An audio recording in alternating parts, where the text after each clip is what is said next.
Malam itu, di desa Sukaanyar, kesunyian terasa begitu mencekam. Hujan tipis membasahi atap-atap rumah tradisional, sementara kabut perlahan turun menyelimuti segalanya. Ini adalah kelanjutan dari kisah Malam Jumat Kliwon. Sebuah cerita yang belum benar-benar berakhir. Di sebuah teras rumah yang remang-remang, 4 mahasiswa KKN, Randy, Bagas, Lela, dan Maire sedang menikmati makan malam sederhana mereka. Semangkuk mie instan hangat menjadi teman di tengah dinginnya malam desa. "Seminggu lagi kita balik kota," akhirnya kata Mira dengan nada lega yang memecah keheningan. "Belum tentu," sahut Randy sambil tersenyum tipis. "Kalau laporan kita belum kelar, mungkin kita akan lebih lama di sini." Mira tertawa kecil, lalu mengeluh.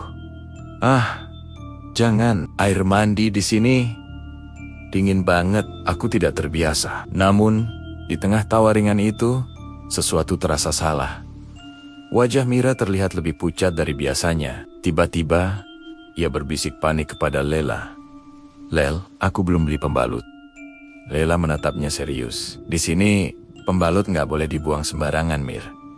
Harus dicuci bersih, dibungkus, baru dibuang bareng sampah warga." Peringatan itu seolah menjadi pertanda buruk. Sebuah kantong plastik berisi pembalut bekas disiapkan. Namun, nasib berkata lain. Saat Randy hendak membuang sampah, kantong putih milik Mira itu tak sengaja terlempar, jatuh ke tanah becek yang basah oleh hujan. Sebuah kesalahan kecil, namun bisa menimbulkan malapetaka besar. Tanah itu seolah menelan kantong tersebut dalam sekejap.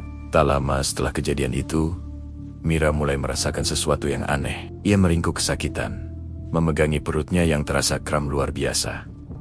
"Lel, aku nggak kuat, sakit banget." "Rintihnya, kamu sudah minum obat?" tanya Lela cemas. "Tapi ini bukan sakit biasa." Perut Mira perlahan membengkak. Kulitnya terasa menegang, seolah ada sesuatu yang bergerak dari dalam. Dalam kepanikan, mereka menghampiri rumah Pak Lurah. Dan Pak Lurah yang mengetahui keadaan yang tidak baik itu, memanggil satu-satunya orang yang mungkin bisa menolong.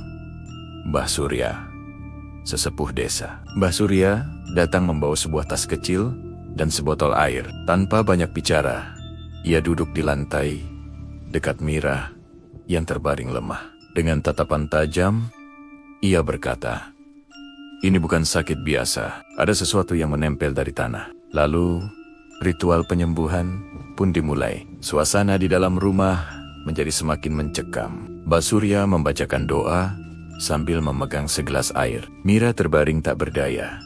Tubuhnya mulai menendang-endang hebat, seolah melawan sesuatu yang tak kasat mata. Lela hanya bisa menangis ketakutan di pelukan Bagas. Mbah Surya menyapukan air dari gelasnya ke perut Mira. Terdengar desisan pelan saat air menyentuh kulitnya. Dari bibir Mbah Surya terdengar gumaman, "Astagfirullah, ini bukan manusia. Keluar kamu. Jangan menempel pada darah kotor itu." Tiba-tiba, dari dalam perut Mira, terdengar suara tawa kecil yang mengerikan. I. Suara itu bukan milik Mira. Rintihan kesakitan Mira bercampur dengan jeritan nyaring yang membuat bulu kuduk berdiri. "Aku, panas, tolong, panas!" teriak Mira. Suaranya terdengar aneh dan berbeda. Tiba-tiba, lampu bohlam di atas mereka pecah, dan ruangan menjadi gelap total. Dalam kegelapan, hanya terdengar suara rintihan, tawa, dan gerakan tubuh Mira yang semakin liar. Perutnya bergerak keras, menampilkan bayangan seperti ada sesuatu yang berputar di dalamnya. Kilatan petir dari luar jendela sesaat menerangi wajah Mira yang setengah terbuka, dengan bola mata bergerak liar. Saat itu huga hujan di luar berhenti mendadak. Perlahan, lampu kembali menyala. Mira terengah-engah. Napasnya mulai teratur. Perutnya yang tadi membengkak, kini sudah kembali normal. Wajahnya basah oleh air mata dan keringat. "Besok pagi," kata Mbah Surya dengan suara berat, "kubur kain ini di tempat yang benar. Jangan disentuh siapapun. Dan ingat, jangan pernah membuang darah di tanah ini lagi."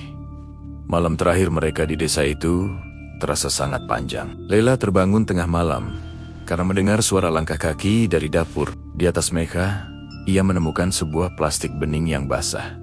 Sisa dari ritual semalam. Meski mereka merasa aman, bayangan kejadian itu seolah tetap mengikuti. Keesokan paginya, mereka bergegas meninggalkan desa. Kabut tebal menyelimuti jalanan, membuat suasana semakin dingin dan misterius. Di tengah perjalanan, Lela berbisik pada Randy.